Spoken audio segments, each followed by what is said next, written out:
manchette, les étudiants de l'UQAC et du Cégep de Jonquière se mobilisent en vue de la grève du 15 mars et un investissement de 16 millions pour la réfection de la véloroute des Bleuets.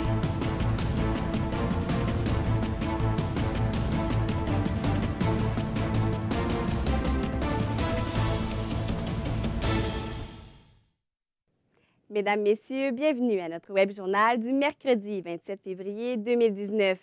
Les étudiants de l'Université du Québec à Chicoutimi ont voté en faveur d'une grève le 15 mars prochain, en lien avec la journée La planète s'invite à l'université. De son côté, le Cégep de Jonquière lèvera les cours si un minimum de 100 étudiants montent une ligne de piquetage dès 7 heures le matin même. Au total, plus de 200 étudiants ont voté en faveur d'une future marche collective lors d'une assemblée dans leur établissement respectif. Nos journalistes Charles Camiran et Eliane Pilote étaient présents aux différents rassemblements. Charles Camiran, comment s'est déroulée l'assemblée au Cégep de Jonquière? Eh bien, il faut comprendre, Vanessa, que les étudiants devaient répondre à une question, soit par oui ou par non, ou tout simplement s'abstenir. Et la question, essentiellement, disait que êtes-vous en faveur de vous présenter à 7 heures le vendredi 15 mars prochain dans le but de se préparer à aller marcher et à aller manifester à Chicoutimi, dont le regroupement fait partie de La planète s'invite à l'université. Et si c'est le cas, et s'il y a un minimum de 100 personnes présentes à 7 heures le matin, eh bien, le Cégep va lever les cours. Donc, on parle ici de voter d'une possible levée de cours. Et il y avait près de 80 personnes là, qui étaient présentes, qui ont dû se prononcer oui pour l'occasion. Et de votre côté, Eliane, comment la rencontre environnementale s'est passée à l'UQAC? Très bien, Vanessa. Donc, c'est 163 étudiants membres de la Magie UQAC qui se sont présentés ce midi afin de voter. On a eu droit à plusieurs expressions distinctes, en fait, d'opinions distinctes, de débats, mais tout s'est fait dans le respect. Et quelle était l'opinion des étudiants face à cette grève? Donc, comme j'ai dit un peu plus tôt, plusieurs opinions partagées, mais en majorité, les gens étaient pour la grève. Les données le démontrent bien. 130 ont voté oui, 33 non. Par contre, une chose est certaine, c'est que tous et chacun sont touchés par la cause de l'environnement. La majorité d'entre eux se disaient être préoccupés par les changements climatiques et disaient s'interroger sur leur futur. En fait, la grande majorité d'entre eux souhaitent faire comprendre au gouvernement l'importance de la situation. Ils disent qu'individuellement, oui, des changements peuvent être faits, mais sans l'aide du gouvernement, aucun gros changement ne pourra être observé, d'où l'importance de faire la grève pour faire passer ce message. Également, ils souhaitent montrer que ce ne sont pas juste les gros secteurs tels que Montréal et Québec qui ont du poids, donc justement, qui prennent la cause de l'environnement à cœur, mais également les plus petits territoires comme le Saguenay, Lac-Saint-Jean. Pour ce qui est des étudiants qui se disaient être contre la grève, plusieurs raisons ont été mentionnées. Entre autres, leur liberté d'aller à leur cours serait brimée. Certains d'entre eux disaient que la grève apporterait des complications au calendrier scolaire. Certains allaient même jusqu'à craindre pour l'obtention de leur diplôme. Certains disaient que la grève n'était pas une solution, que d'autres moyens étaient à disposition et également que le gouvernement suit la population et non le contraire, d'où l'inutilité de la grève. Je vous laisse entendre les différentes opinions des étudiants. S'il y a une journée il y a une levée de cours, bien, ça va m'empêcher d'avoir les cours à laquelle j'ai le droit. Si j'ai pas le cours qui est donné, bien, je perds l'accréditation de mon programme et bien, ça va me faire en sorte que les conséquences sont grandes jusqu'au point que je pourrais pas avoir mon permis d'ingénieur. On sait qu'il faut agir, mais la grève, c'est un moyen d'agir. On sait que les gaz à effet de serre, en fait, au final, sont causés par deux choses. L'activité humaine puis l'inactivité humaine aussi. Puis aujourd'hui, on veut être actif. S'ils veulent être pour la grève, qui se lèvent, et qui marchent et qui vont avoir des actions en conséquence de leurs décisions et non en congé. Au Cégep de Jonquière, Charles, quelle était la position des étudiants? Eh bien, c'est exactement 74 personnes qui ont voté oui, donc en faveur d'une possible levée de cours. On dit bien possible ici, sur près de 80 personnes. Donc, le oui là, était sans équivoque là, au Cégep de Jonquière. Au Cégep, il n'y avait pas seulement des étudiants à l'Assemblée? Oui, et puis il faut comprendre que cette marche est organisée par le groupe La planète s'invite à l'université. Donc, il y avait des coordonnateurs et le co-porte-parole de ce groupe-là qui était présent à l'Assemblée étudiante. Il faut dire que ces personnes proviennent de Montréal, donc ils ont fait le trajet Montréal-Saguenay et ils ont amené un peu avec eux, j'ai envie de dire, la popularité là, étudiante et surtout environnementale. Et j'ai pris d'ailleurs l'occasion de parler avec eux de comment ils ont été reçus ici au Cégep de Jonquière. On écoute d'ailleurs un extrait. On a eu peu de contacts formels Puis on vient ici, on nous accueille à bras ouverts, puis les gens sont super mobilisés déjà. Tu sais, nous, on a fait, en tant que Comité national de transition, on n'a fait aucun travail de terrain ici. C'est tous les étudiants qui ont fait ça. Fait que c'est impressionnant. Merci, Charles. Je vous en prie. Eliane, la cause de l'environnement ne touche pas seulement la région? Non, en effet, l'environnement touche vraiment tout le monde à l'international. La preuve, c'est 300 chercheurs belges, français et suisses qui se sont joints à un groupe d'étudiants qui n'assistent plus à leurs cours du jeudi depuis le mois de janvier afin de réclamer une politique climatique ambitieuse auprès de leur gouvernement. Merci, Eliane. Plaisir. Du côté du cégep de Saint-Félicien, l'Assemblée générale prévue lundi dernier a été annulée en raison de la tempête. Elle est reportée au 12 mars. Selon le secrétaire de l'association étudiante, Émile Boivin, les opinions sont assez partagées. Bien que cette grève soit mondiale, les étudiants manqueront des cours et cela divise les pour et les contre. Au cégep de Chicoutimi, l'Assemblée générale se tiendra demain.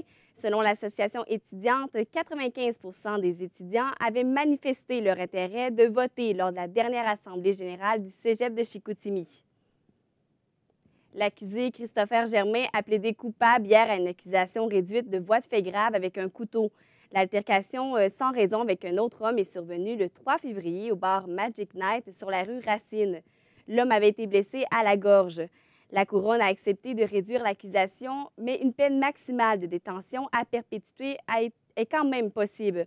Le procureur des poursuites criminelles et pénales, Sébastien Vallée, a pris connaissance du rapport psychiatrique de l'accusé et l'intention de blesser n'était pas présente.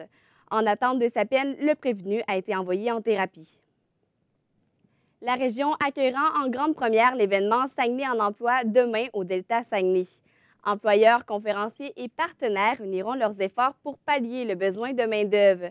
Ma collègue Marie-Lou Bonenfant s'est entretenue avec Anne-Marie Fortin et Maude Valeriche au sujet de cette journée. Bonjour Maude Valeriche et bonjour Anne-Marie Fortin.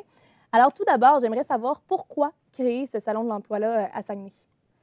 En fait, ce salon, c'est vraiment l'événement Saguenay en emploi qui est parti d'une mobilisation du grand comité Avantage Saguenay.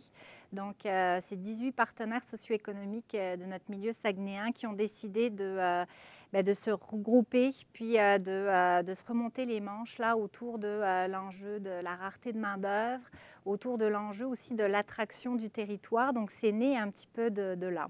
Et puis, l'objectif principal de ça, c'est lequel? C'est de s'assurer que les employeurs qui sont à la recherche de personnel rencontrent des gens à la recherche d'emploi.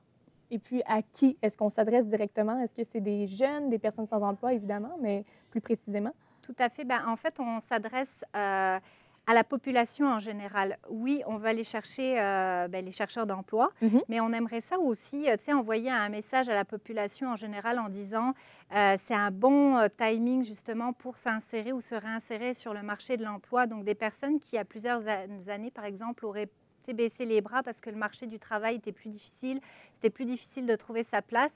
Aujourd'hui, avec toute l'offre qu'on a, puis tous les besoins des entreprises, c'est possible de trouver sa place là. Donc, c'est vraiment un appel à la population là, de dire oui, on peut trouver sa place. Puis oui, quelqu'un qui est parti par exemple à l'extérieur de la région, on peut lui dire viens, il y a des possibilités, il y a des beaux postes. On change vraiment le discours par rapport à il y a plusieurs années où on était plus dans un discours les beaux postes sont à l'extérieur, il n'y a pas de job au Saguenay. Là, on veut casser avec ça, avec cette image-là, là, puis montrer que oui, il y a beaucoup de besoins. Vous aimeriez en fait aller chercher des gens à l'extérieur, c'est pas juste adressé aux personnes de la région, si je comprends bien. Là. Tout à fait. Il y a s'adresser à la population en général, aller chercher les chercheurs d'emploi ici, mais aussi être attractif par rapport aux autres régions du Québec, donc aller chercher des gens à l'extérieur. Et puis, quel genre d'emploi sur place est-ce qu'on peut retrouver? Dans quel secteur est-ce qu'on se situe à Saguenay en emploi? En fait, il y a pour tous les secteurs d'activité, donc construction, santé, enseignement, génie. C'est vraiment varié, puis c'est vraiment pour tout type de scolarité. Et puis, pour la journée de demain, à quoi est-ce qu'on peut s'attendre? C'est quand on arrive à 9 h, lors de l'événement.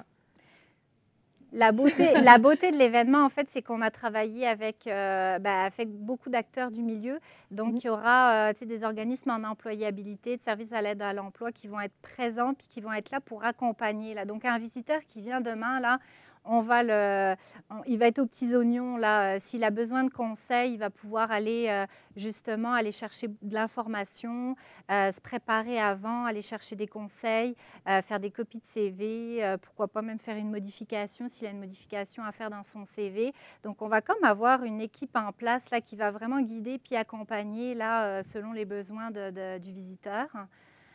Puis après, ben, c'est sûr qu'il y a beaucoup d'exposants, c'est près de 80, mais il y a aussi le côté accessibilité d'entrevues qui sont facilitées. On a des speed meetings là, qui vont être finalement tout au long de la journée programmés. Puis il y en a d'autres aussi qui ne sont pas programmés. Là, n'importe quel exposant, n'importe quelle entreprise présente pourrait très bien aller utiliser les salles d'entrevue là, pour, exactement, pour échanger avec un candidat là, de manière un petit peu plus isolée là, de l'événement. Et puis, combien de personnes vous attendez-vous à recevoir? Avez-vous une idée? Ça, c'est une bonne question. Oui, vous ne savez pas encore. Bien, on ne le sait pas parce que c'est la première édition. Puis, tu sais, on le dit, les employeurs sont vraiment au rendez-vous. Les entreprises, tu sais, ont vraiment embarqué dans le projet. Puis là, c'est vraiment le test, c'est de savoir, bien, les chercheurs d'emploi, est-ce qu'ils vont être au rendez-vous? Est-ce qu'on va aller chercher justement des personnes, tu sais, un petit peu plus éloignées du marché du travail, des personnes de l'extérieur? Donc, c'est un peu demain là qu'on va évaluer tout ça. Et puis, je ne sais pas si tu avais d'autres choses à ajouter. Oui, mais on a tout mis en œuvre aussi au niveau des moyens de transport. Donc, il faut aller visiter le site Internet saguenayenemploi.com pour avoir tous les détails de comment se rendre à l'événement. Entre autres, il y a des navettes qui vont dans les MRC Fjord du Saguenay, la MRC Fjord du Saguenay. Puis, vous pouvez réserver ou vous présenter directement au point de rassemblement. Donc, il y a l'horaire exact là, qui est sur le site Internet et également sur la page Facebook. Puis c'est transport gratuit, là. En plus. Et puis, avez-vous l'intention de projeter ce projet-là l'année prochaine, même si vous ne savez pas encore exactement les retombées que ça aura? Oui, on aimerait beaucoup qu'il y ait une deuxième édition, là, puis que ça puisse se poursuivre dans les prochaines années parce que les emplois vont être au rendez-vous. Donc, oui. Eh bien, merci beaucoup. Merci à vous. Alors, je m'entretenais avec l'agente de promotion et de développement au groupe Inclusia, Anne-Marie Fortin, et la conseillère aux communications du Carrefour Jeunesse Emploi, Maude Valriche. Les 3 préfets des MRC du Lac-Saint-Jean, Lucien Boivin, Lucien Simard et André Paradis, ont fait l'annonce aujourd'hui d'un investissement de 16 millions pour la réfection de la véloroute des Bleuets. Ces subventions des gouvernements du Québec et d'Ottawa auront pour objectif d'améliorer l'achalandage de la véloroute des Bleuets. Marc-William Gagné, comment sera réparti l'argent? Eh bien, l'argent va être réparti en 3 catégories, donc pour la réfection des chaussées, la mise à jour de la signalisation et puis l'ajout de nouvelles installations.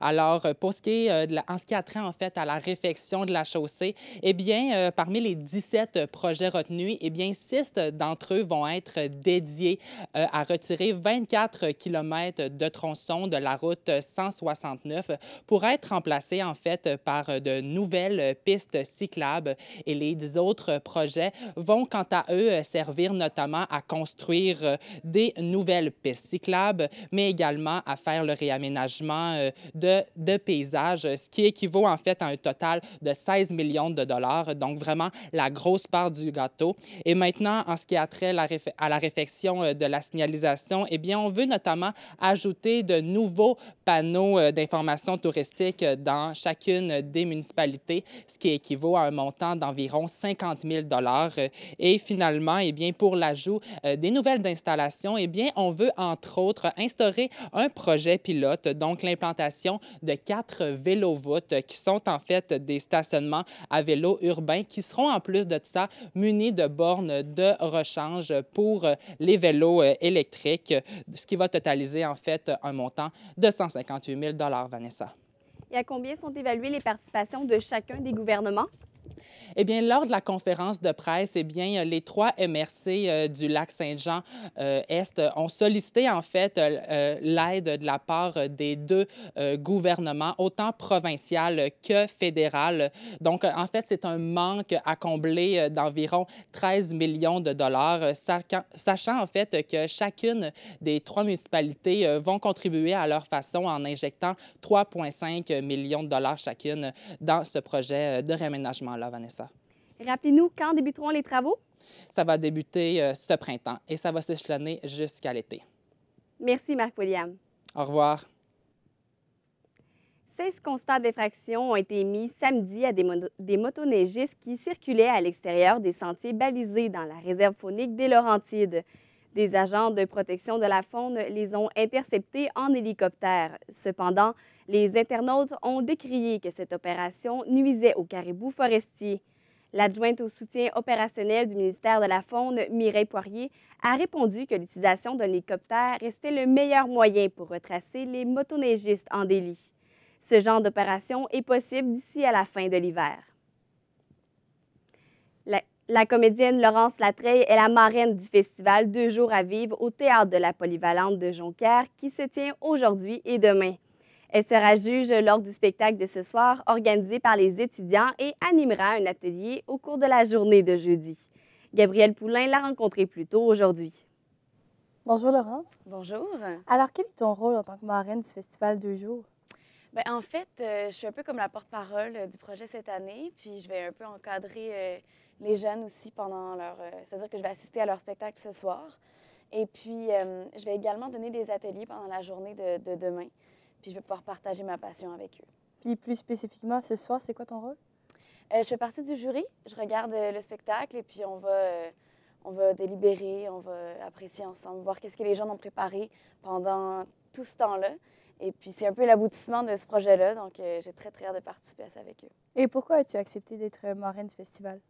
Bien, en fait, ça fait longtemps que j'enseigne, que je donne des formations à des jeunes. Depuis 2012, j'enseignais la comédie musicale dans ma région de Gatineau. Donc, ça me fait vraiment plaisir de retourner un peu là-dedans. Puis, si je peux représenter ma génération, représenter ma passion auprès des jeunes, ça va me faire absolument plaisir. Je trouve que c'est un vraiment très bel honneur. Tu me parlais justement que demain, tu vas donner des ateliers. En quoi consistent ces ateliers-là? Mon atelier, moi, c'est sur l'interprétation musicale dans le théâtre. Donc, j'essaie de mêler un peu l'idée de mêler chant et théâtre ensemble parce que je trouve que, indépendamment, c'est deux médiums qui sont très forts. Le chant, la musique, c'est très, très puissant. Le théâtre aussi. Mais lorsqu'on mêle les deux ensemble, on atteint des niveaux absolument très forts. Donc, je les initie à ça. Puis de quoi est-ce que tu t'es inspirée pour en venir à ça? Bien, je me suis inspirée de ma propre expérience en tant qu'interprète de comédie musicale. Puis d'ailleurs, il y a une phrase qui m'a marquée dans mon parcours. C'était un prof qui m'avait dit que dans une comédie musicale, quand les gens vont chanter, c'est comme une extension de la parole. C'est juste qu'à ce point-ci, la parole n'est pas suffisante, puis il faut quelque chose de plus. J'ai trouvé que c'était très représentatif de ce qui était magique. Puis qu'est-ce que ça représente pour toi, justement, de partager cette passion-là que tu as pour les arts auprès des étudiants?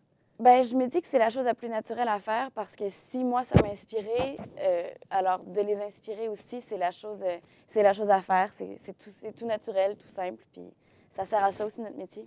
Avoir été encore au secondaire, ça aurait-tu été le genre d'atelier auquel tu aurais aimé participer? Complètement, assurément, ouais. Ah oui. Surtout que je n'ai pas nécessairement bénéficié de formations comme ça lors de mon secondaire, en tout cas pas à l'école. Donc, je trouve que ces élèves-là sont vraiment chanceux, en plus d'avoir un programme qui les encadre autant. Donc, ouais. Est-ce que tu peux nous parler un peu de tes projets qui vont venir éventuellement? Ben, présentement, je joue, c'est-à-dire que je commence une création de théâtre à Montréal. Ça s'appelle le Scriptarium. C'est un projet qui a d'ailleurs été écrit par des jeunes de la province. Donc, ils ont recueilli à peu près 800 textes. Parmi ceux-là, il y a eu une sélection de 60 jeunes. Puis parmi ceux-là, il y a eu une autre sélection de comme 12 jeunes à peu près. Puis ils ont été invités à faire une formation encadrée par Didier Lucien puis un autre formateur. Et puis ces textes-là ont été ramassés, puis là, on va les jouer au Théâtre Denise Pelletier au mois de mai, puis on va jouer à Québec aussi. Super. Pourrais-tu me parler un petit peu du déroulement de la soirée de ce soir au Festival 2 jours? Bien, on va avoir, c'est-à-dire qu'on commence avec on a un souper, là, je pense qu'il y a un souper traditionnel à l'école. Et puis après ça, il y a le spectacle. Et puis je pense qu'après, on va délibérer, on va jaser avec les jeunes, mais je ne suis pas encore certaine de tout. Là. Il y a encore quelques surprises pour moi aussi. Parfait. Est-ce que c'est le genre d'expérience dans lequel tu aimerais t'impliquer à nouveau? Ah, c'est certain. C'est certain. Puis j'ai très hâte de voir de quoi ça va avoir l'air aussi. Mais je pense que c'est formateur pour les jeunes, mais pour moi également. Ça me fait toujours plaisir de pouvoir partager ma passion comme ça, puis de jouer avec eux aussi. C'est un peu ça qu'on fait. Parfait. Merci beaucoup, Laurence. Merci à toi. Je recevais donc la marraine du Festival 2 jours et la comédienne Laurence Latreille. Du côté de l'éducation, l'évaluation scolaire a perdu tout son sens. C'est le constat qu'a observé le Conseil supérieur de l'éducation dans son rapport quant à l'état et les besoins du système de l'éducation. Il a été bâti pendant 2 ans en étroite collaboration avec le milieu de l'enseignement, tout en restant conforme aux politiques du ministère. Le Conseil propose donc de recevoir autrement le bulletin chiffré. Il n'est pas contre l'utilisation de chiffres dans le bulletin scolaire, mais il souhaite cependant que l'évaluation soit significative selon la présidente Maryse Lassonde. Ce qu'on dit, c'est qu'il faut que l'évaluation soit formative, que l'étudiant ou l'étudiante sache exactement ce qui ne va pas, en quoi elle est forte, en quoi il est plus à risque finalement. Le Conseil croit que la moyenne n'est pas nécessaire, qu'elle n'apporte aucune information pertinente et qu'elle contribue à créer de la compétition. Ça vous donne rien de savoir que vous avez 75 là, puis que vous êtes peut-être un des moins bons. À quoi ça sert, ça? Ce que vous devez savoir, c'est où est-ce qu'il faut que vous travaillez, qu'est-ce qu'il faut que vous amélioriez, comment faire pour acquérir la compétence.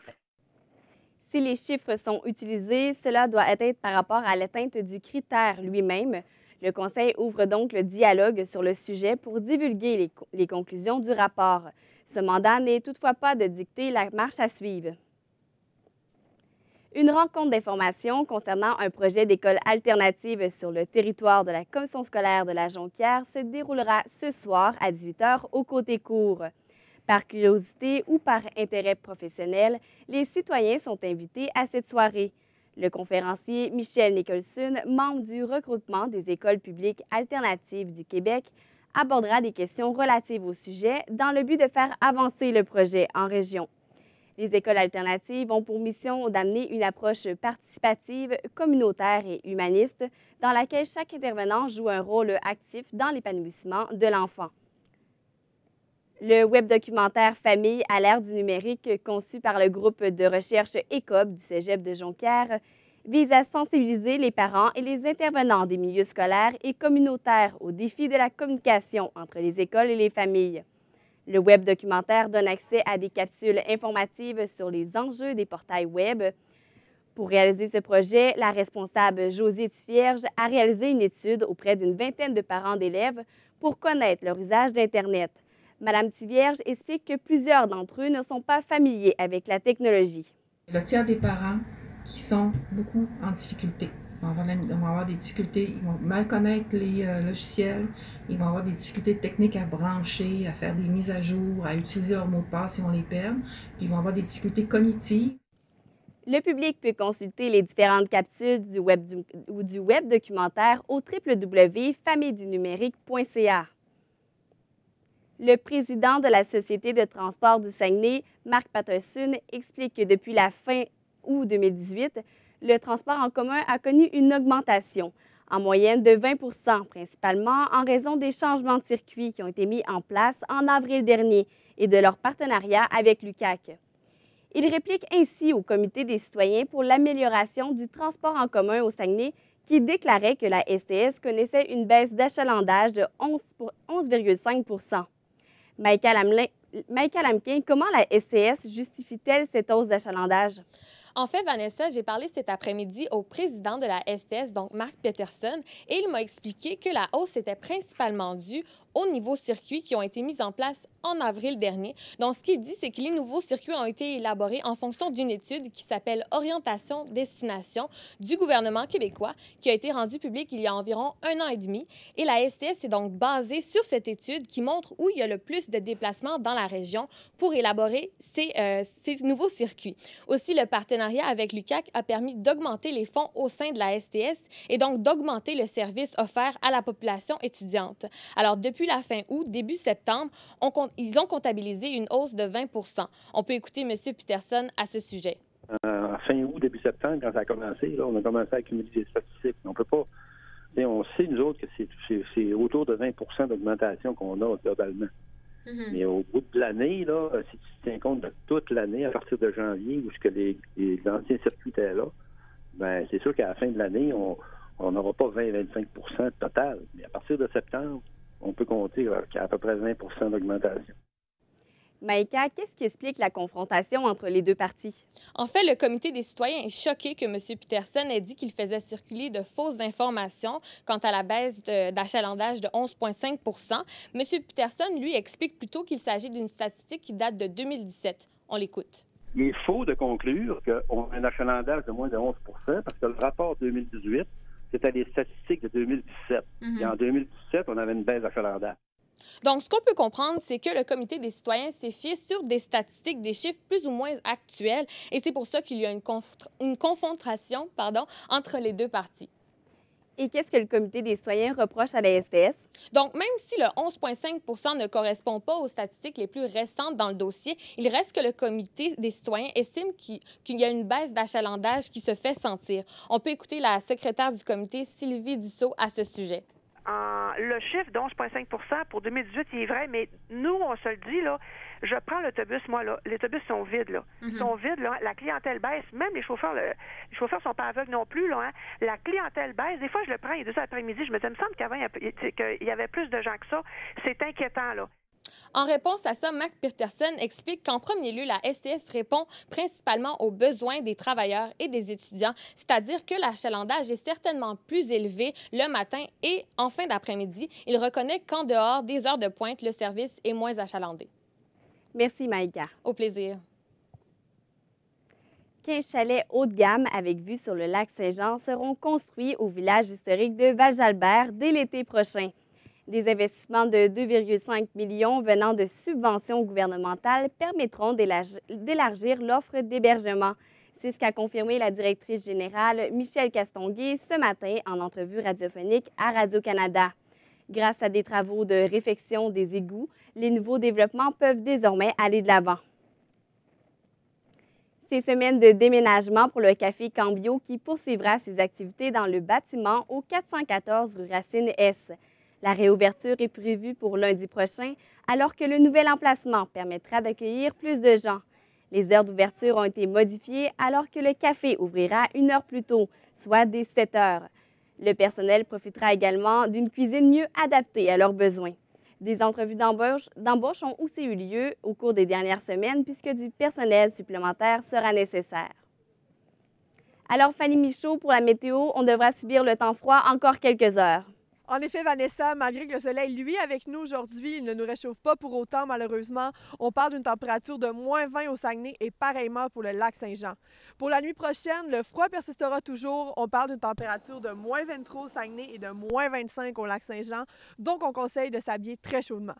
La bonne nouvelle est que du côté des routes, il n'y a rien à signaler. Malgré que certaines restent encore enneigées en raison de la tempête de lundi, la visibilité est bonne et les chaussées sont déneigées et la neige est durcie. Donc, il n'y a rien d'alarmant pour le moment. C'est ce qui complète notre web journal du 27 février 2019. Merci, mesdames et messieurs, et bonne fin de soirée.